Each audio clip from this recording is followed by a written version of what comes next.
Hello, this is Dr. Adam Weiss, and today we're going to discuss the aesthetic domain in early childhood education. So, this will be relevant for any teacher who is teaching grades pre K through second grade, and also any prospective teachers who are either taking my course, Curriculum in the Young Child, or are planning on teaching those grades, or just have an interest in helping their own children who are in those age levels. So let's talk about the aesthetic domain a little bit. So aesthetics signifies basically the student's ability to understand and appreciate natural beauty. And they'll recognize this beauty in art, in movement, in music, and in just their overall life experiences. There's four types of art that fit into the aesthetic domain. The first type is visual art, so this would be painting, drawing, sculpture that involve a lot of colors and shapes. Then we also have performing arts, which would be acting, dancing, singing, the playing of musical instruments, so making a performance or production of art for others that involves music or verbal communication. Then we have usable arts, which would be kind of like another term might be crafts or like artisanal or artisanal, I guess is the way to pronounce it, work. So this could be weaving, pottery, knitting. Then we also have the literary arts. So this would be anything involving writing. So writing stories, poems, plays, essays, novels, all of those things with literary expression and literary creativity would be part of the literary arts. So aesthetic activities could feature any of these four types or all of them combined. And it also could just be involving just regular appreciation of nature. So just students observing nature and they're maybe going outside and viewing with their teacher and in a safe environment, viewing the natural landscape outside the school, or observing nature in their backyards, in their at home or in their communities. So now we're going to talk about the different types of learning experiences you can provide in the aesthetic domain. So first we have responsive aesthetic experiences. So responsive aesthetic experiences are primarily the student receiving and responding to other people's aesthetic demonstrations. So you could have discovery activities, which is kind of what I just mentioned, where students would go out and observe their natural environment using the five senses. You could have just exposure activities where you're allowing students to see different forms of art, music, dance, or plays that other people have produced. So you're just exposing them to that information and those concepts. Or it could also be evaluation activities where students are taking and observing a particular piece of art, dance, or music, and then they're evaluating it using terms like what they think is valuable about that art, maybe even how that art could have been improved. So it's providing a judgment or a critique on arts based on students' own individual preferences. And then, so those are the responsive aesthetic experiences, which are primarily the student responding to other people's work. Then we have the productive aesthetic experiences, and this would be where students are creating their own art, so their own visual performance, dance, or musical artworks. And as a teacher, when you are supporting students in their productive aesthetic experiences, you would make sure that you provide them with safe and appropriate artistic tools, and that you are overall providing some encouragement for students' creativity. And that could be perhaps showing students demonstrating a particular artistic technique or a specific type, or showing a model from other cultures or through a video, so that students are exposed to the concepts and then producing their own art as a response. So now let's talk about the benefits of aesthetic learning. So the aesthetic domain or aesthetic learning is very beneficial to not just students developing their creative abilities, their artistic abilities, but also to their core content knowledge development. So research shows that when you integrate arts curriculum, such as visual, performance, or musical art into your core curriculum, that has a special benefit for students who are at risk, students who maybe are falling behind grade level, or there's certain factors in their home lives that make them at risk for academic failure, perhaps lots of mobility or lack of parental education, or maybe students are English language learners. So all of those students would particularly benefit from aesthetic instruction that's incorporated as part of your overall core content instruction. Some other specific benefits of aesthetic learning have been demonstrated that music education is especially beneficial in developing students' reading skills. So it helps students with their word decoding and their phonemic or phonological skills, their ability to recognize sounds and spelling patterns. Music has been shown to help students develop knowledge of foreign languages and understanding and appreciation of different languages. Dance has helped students to develop more coordination with their body and understanding of spatial skills. Acting develops students' verbal language skills. Also, when students work together on artistic activities, that can help support students' social skills and ability to collaborate. And this, in turn, helps improve class unity and establishes a classroom community. Aesthetic activities also, of course, encourage students' creativity because students are asked to create their own representations using their own unique experiences and points of view. And so that helps develop students' creative thought and innovation. Teaching with aesthetic learning and with the arts also can increase students' ability to have patience. It can develop their physical or motor coordination skills, and it can also teach them persistence, because if they're learning through practice that they can overcome difficult concepts, and they can, at first, maybe they might struggle with doing a certain piece of art, but they eventually improve and end up producing a very valuable product. That can show students the value of persistence, of persevering even when the situation gets difficult. And students can connect that to their academic work as well.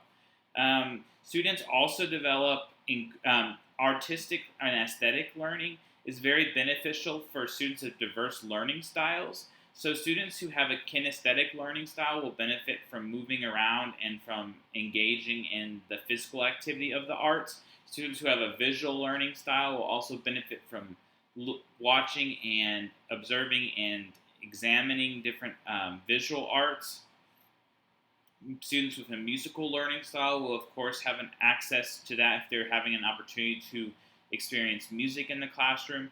And then, because these diverse learning styles are all being supported, it allows for diverse students to experience success in the classroom. So it's a nice way to vary your instruction and to provide connections for all different types of learners.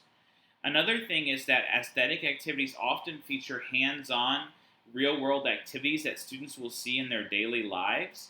And so this can increase student engagement, and it also have students more motivated to complete their coursework.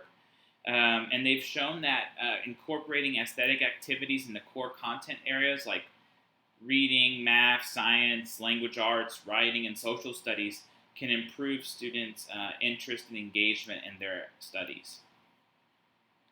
So aesthetic learning also helps support students by having students develop meaningful connections with their content they're learning. So having them represent their understanding in different ways and having a real world or authentic representation of what they're learning. Students can also, for example, with music, if they're learning rhythms and patterns in music, they can apply that to how they identify patterns in math.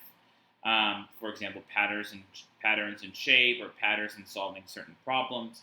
And then when students have to analyze art and tell their point of view and describe it and justify it, either analyzing art, pieces, music, or drama, students will develop concepts and the ability to analyze and critique with evidence.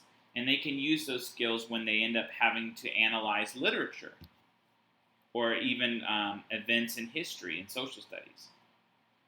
Students also focus on the whole or the big picture when they develop their aesthetic abilities. And so this helps students realize the big picture of concepts and to conceptualize what's most important in their learning, which will help serve them in other materials and other concepts.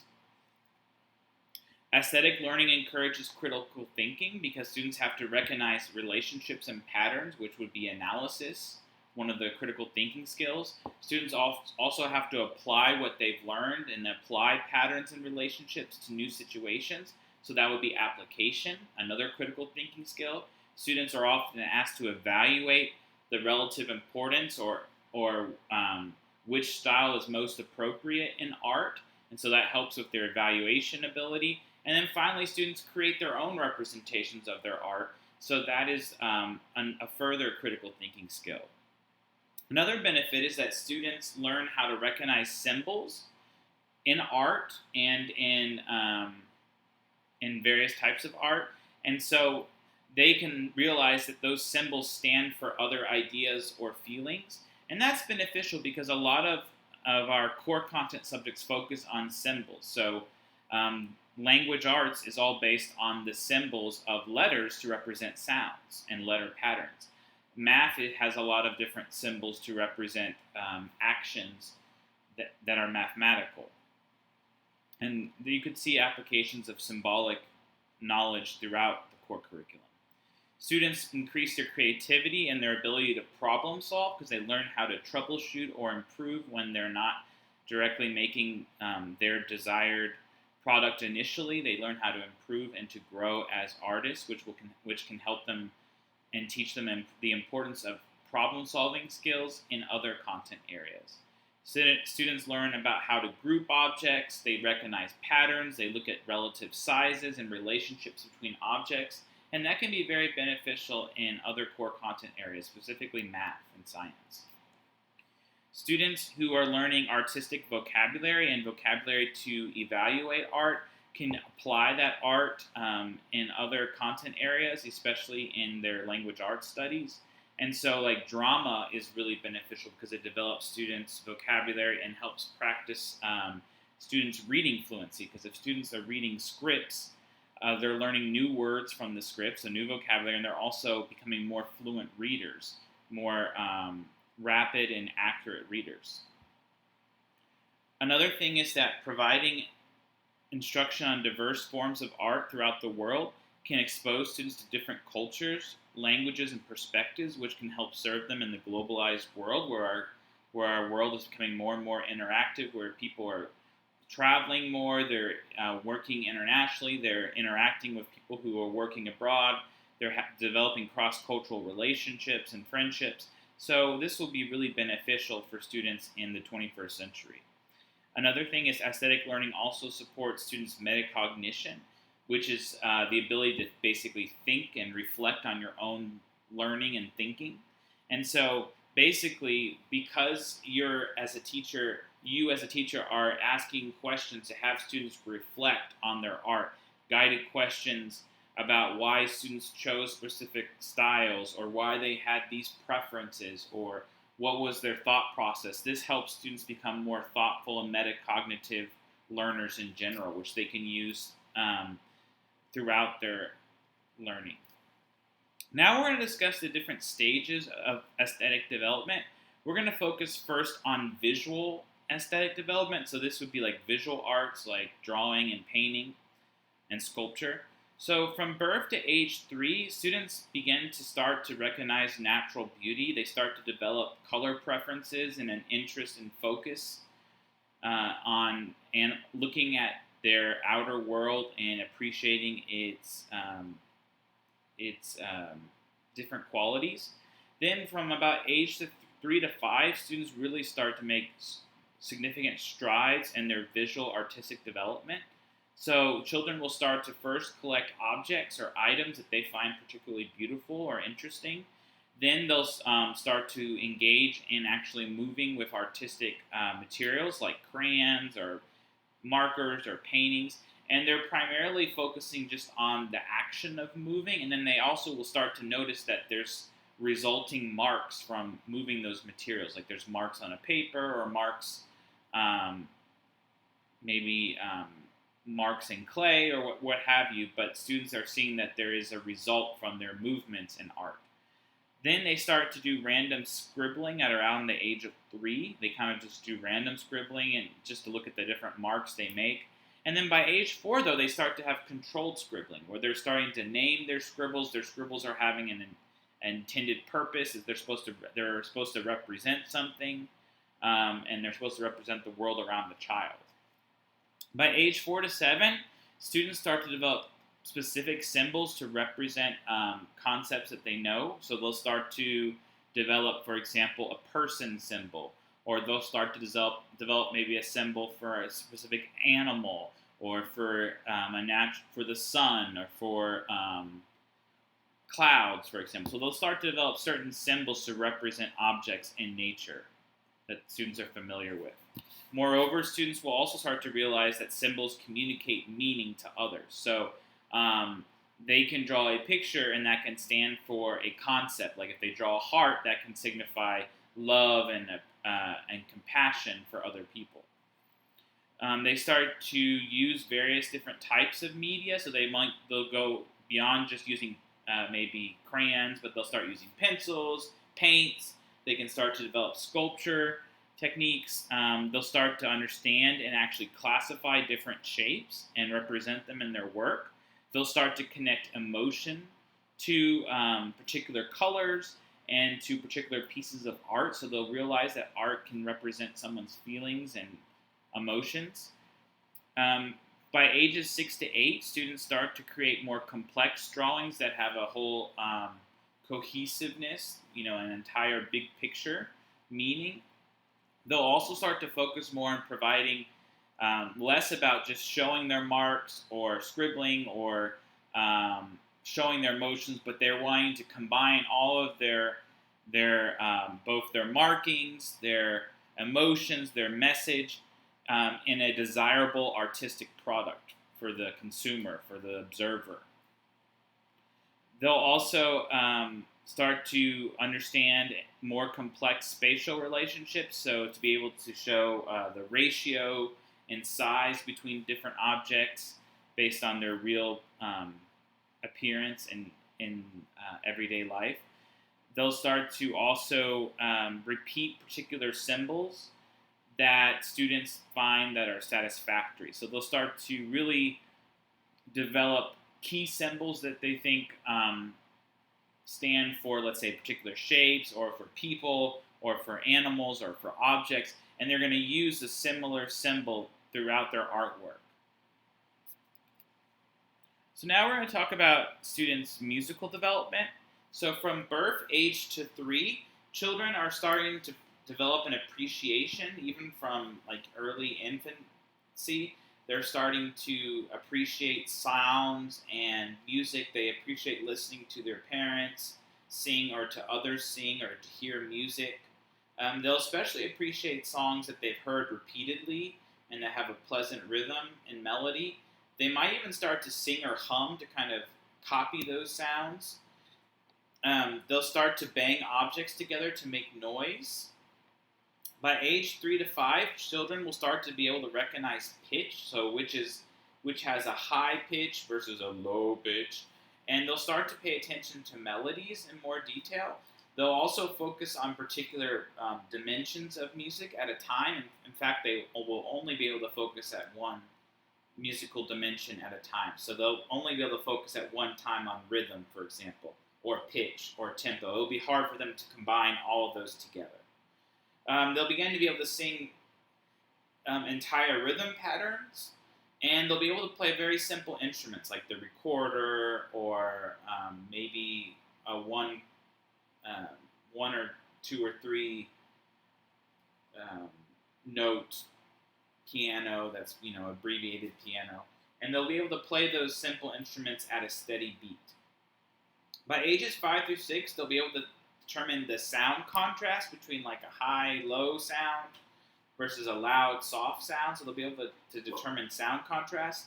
They'll also be able to identify pairs of musical chords that are same or different. They'll be able to keep a steady, accurate beat, and they'll also be able to keep a rhythm when they're singing. And they'll need to be still seeing modeling, though, from an adult or from a more proficient peer to be able to keep that steady beat and rhythm. And they'll be able to start to play more formal musical instruments that we use in everyday life. So not just simple instruments, but more formal, complex instruments. By age 6 through 8, they'll be able to sing complex, very varied songs that have a lot of different pitches, different beats, different rhythms at different times. They have a significant sequence that students can remember. They'll be focusing on playing instruments on the correct way, so playing them appropriately and producing a desirable sound. They might all start to lose some creativity, improvisation, because they're focusing primarily on imitating the correct way to play the instrument, or to copy a song they've heard, or to copy their teacher or other adults. So you still need to want to encourage students to be creative, to improvise, to try out new concepts, so that they can still develop their creativity. Now let's talk about how students develop through movement and dance. So from birth to age 3, students will primarily begin to shake, sway, and bounce to music. So they'll start to move to music. They'll start to become more active and actually move faster, and based on the music that's being played. So if the tempo of the music is very fast, students will move really fast. If the tempo is so much slower, students will slow down. 2-year-olds can start to keep their own tempo.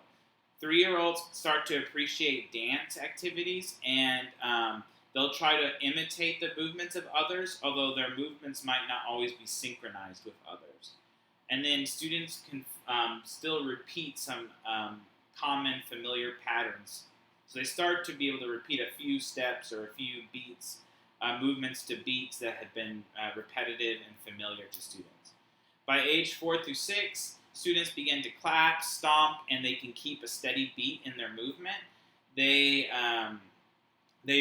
begin to develop even more interest in dancing to songs or moving to songs. And then by age 6 to 8, they become very skilled and coordinated.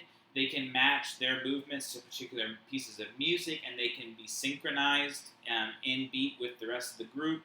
They can even start to develop their own dance movements and routines based on their own creativity, and they start to remember more complex movement arrangements that can go for an entire song or several pieces of songs. So they really develop more intense understanding of choreography. All right, then we also have dramatic behaviors. So from birth to age 3, babies enjoy interacting with adults, and they enjoy impersonating the adult's emotions. They also like to participate in rhythm turn-taking activities like peekaboo. They'll use gestures to begin to imitate particular feelings or emotions, like they might rub their stomach to say they're hungry, or they might maybe do another kind of gesture, like maybe bounce like they're bouncing a ball to say they want to go play. But anyway, they start to apply gestures to ideas or feelings. By age 2, they start to follow along with finger plays. Finger plays are a very developmentally appropriate activity to support students' dramatic understanding, because students are able to act out a play using their fingers, and it's limited in the amount of movement required, but students are still able to imitate and imagine through dramatic behavior. Then they'll start to also, by age 2, use real objects to represent familiar caregiving roles. So they might pretend to be a mom nurse giving a bottle to a baby, or they might pretend to be a grandfather who's rocking the baby, and they can imitate that. So by ages 3 to 5, children start to develop more elaborate imitation and enactment. So they'll start to enact things that they've experienced before, like familiar contexts or situations, like going to the store or going to the doctor's office. They'll also spend more and more time acting out situations and pretending and having imaginative play. By ages 6 to 8, children will start to focus. They'll still be like fantasy and imagination, but they'll also be more and more focused on real world imitation. So like imitating the real world or representing accurately the world around them. So students will be focused primarily on making sure that their imitations are accurate. Another thing is students will start to read and write. Once they learn how to read and write, they'll start to read plays out loud, and they'll even start to write and perform their own plays if they're encouraged by their parents, their families, or their teacher to create and write plays. Children will also focus on establishing props that are more lifelike, and students will begin to participate in more formal types of drama, so like readers' theater, plays, musicals. All of these things will be dramatic forms that students can engage in. And readers' theater is a really nice activity for students because it's basically students each have a part, and it's not a really complicated actions they have to imitate, but it's developing students read their dialogue and their part, and it develops students' reading fluency as well. So another thing, so we want to think about the different ways you can teach creative arts. So there's a continuum based on how much control teachers are provided. So if it's completely teacher-controlled, which you should probably avoid because that can get boring for students and it doesn't encourage their creativity. So if it's completely teacher-controlled, then the teacher's going to provide all of the materials and model all of the techniques, and the students will copy the technique. So the students are basically just doing an exact imitation of... Sorry about that. Students are doing an exact imitation of what they see their teacher do. The teacher will be providing all of the subject and themes for the students' work, and will model the technique.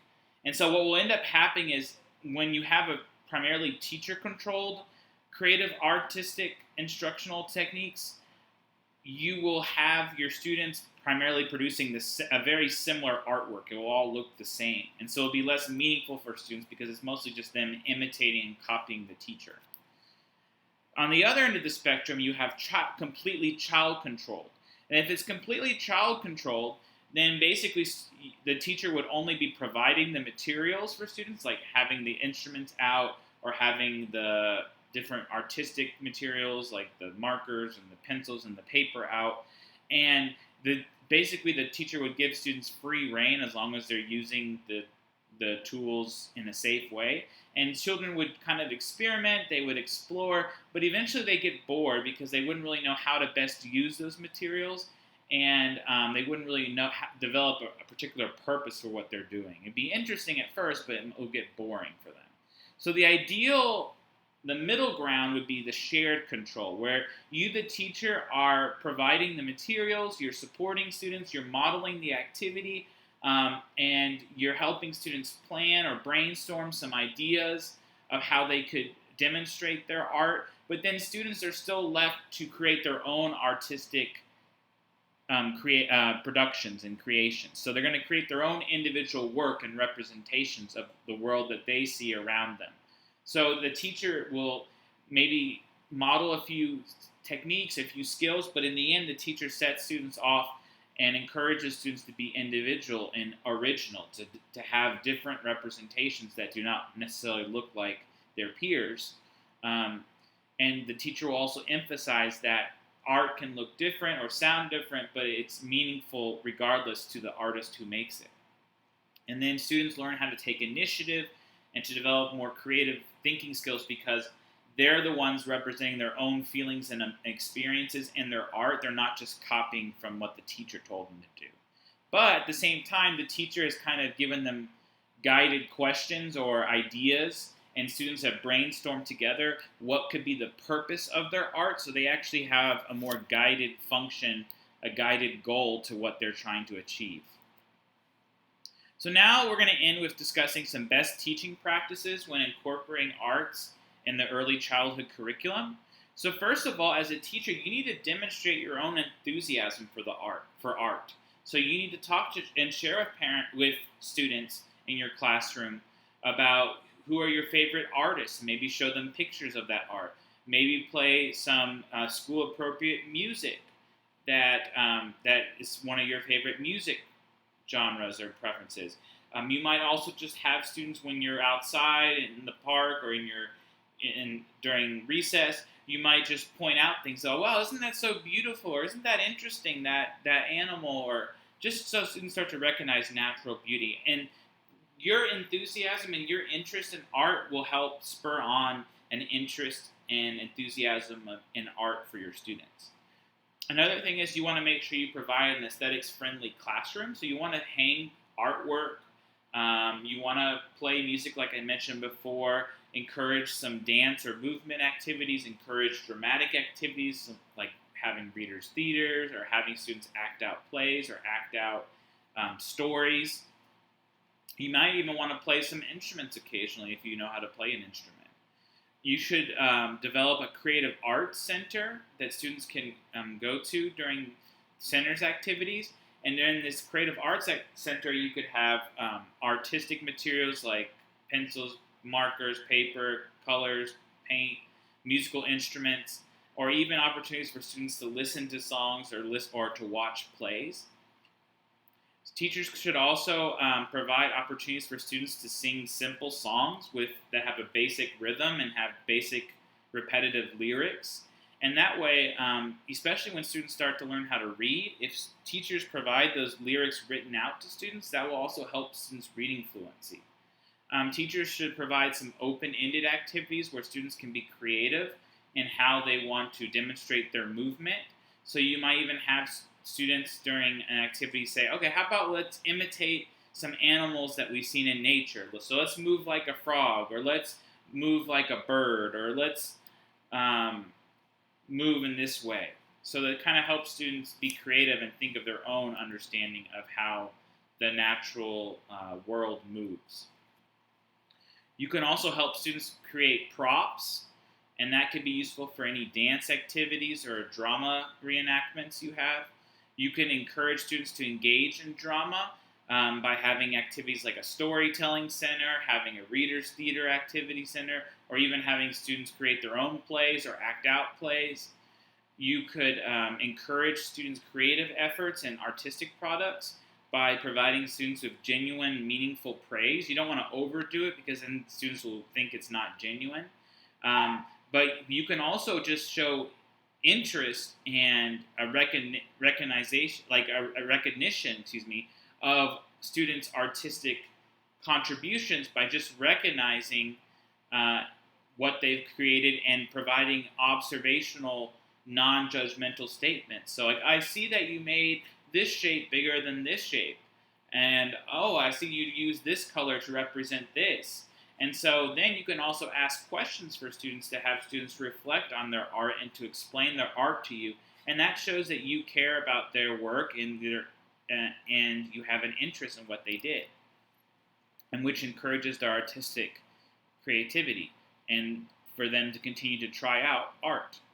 Another thing is you want to make sure you teach students how to use materials responsibly and correctly. And then, of course, to clean up after they're done. This teaches students responsibility. It also ensures safety. And it makes sure that students are more successful. Because if they know how to use the materials correctly, they're more likely to be successful in their art.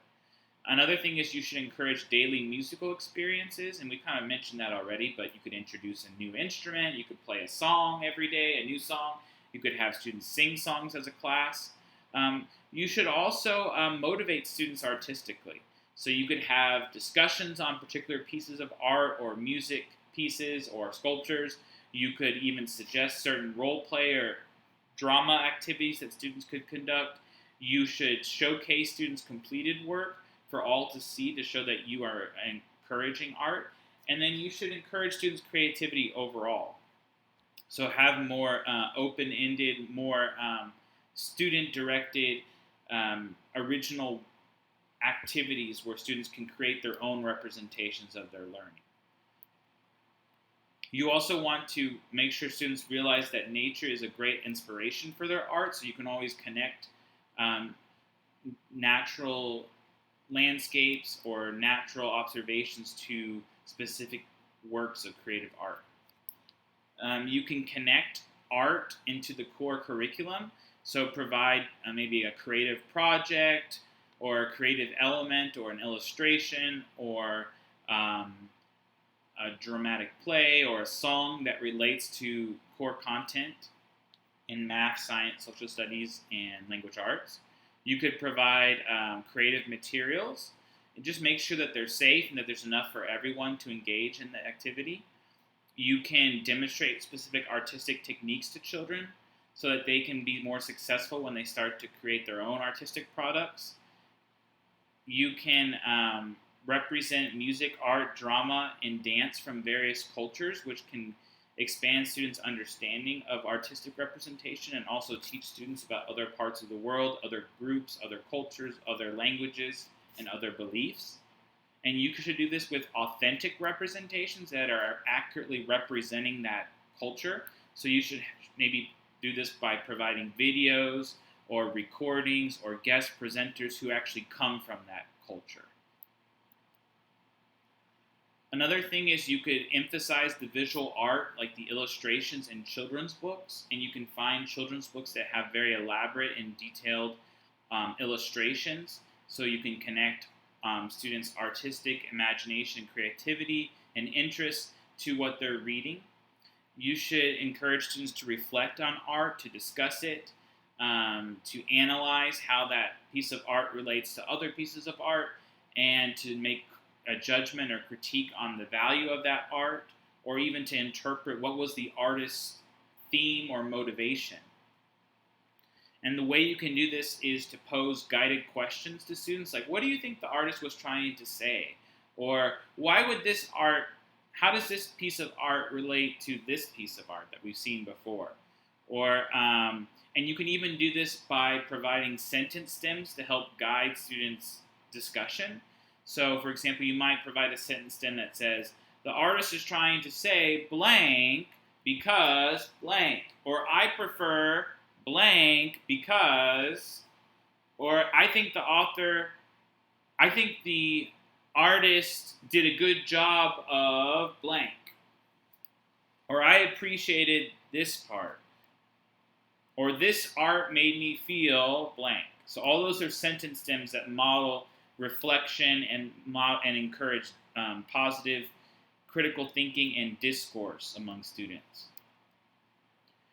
You also want to, of course, encourage and accept students' creative ideas. You don't want to just focus on particular students' products. You want to recognize, ask questions, and make statements about all students' work. You want to involve all students in creative arts, not just the students you feel are the most talented, or particular genders, or students who have particular physical capabilities. You want to involve all of your students in art. Even if students think initially that they won't be good artists, you want to encourage them and give them opportunities to try out art and the various forms of art. And then you can also, in the end, emphasize the importance of art. So artistic representation recognizes beauty, it helps appreciate nature, it helps people relate and reflect their emotions and present their point of view in different ways. It helps them establish their creativity and their original thoughts. And then also, art can be a wonderful way to reduce stress, to relax, and to also explore your own feelings and your own personality and beliefs, and representing them in a way that other people can connect to you. So it's a great way to form connections among people and among different cultures. So thank you very much for your attention to this video. I hope it was helpful, and I hope to see you for other videos. Thank you, and have a great day.